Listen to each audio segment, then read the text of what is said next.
This is one of my favorite books. It's called Where the Wild Things Are. Both the story and the pictures are by Maurice Sendak. So he's the author and the illustrator.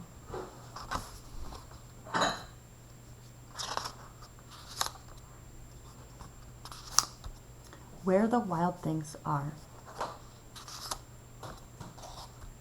Where the Wild Things Are, story and pictures by Maurice Sendak. The night Max wore his wolf suit and made mischief of one kind and another, his mother called him Wild Thing, and Max said, "I'll eat you up." So he was sent to bed without eating anything. That night in Max's room, a forest grew.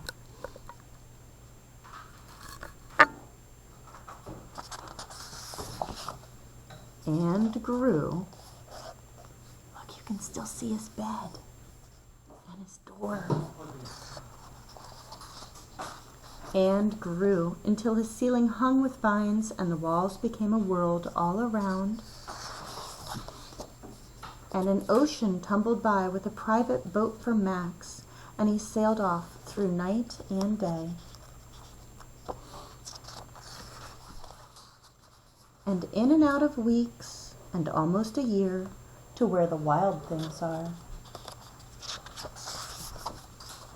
And when he came to the place where the wild things are, they roared their terrible roars and gnashed their terrible teeth, and they rolled their terrible eyes and showed their terrible claws.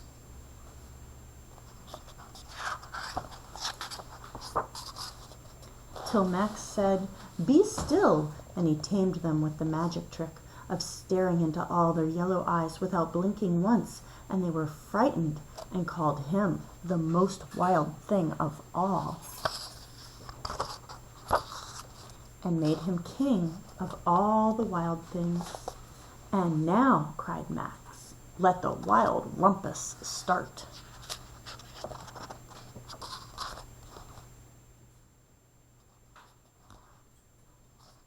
So that's a rumpus, huh?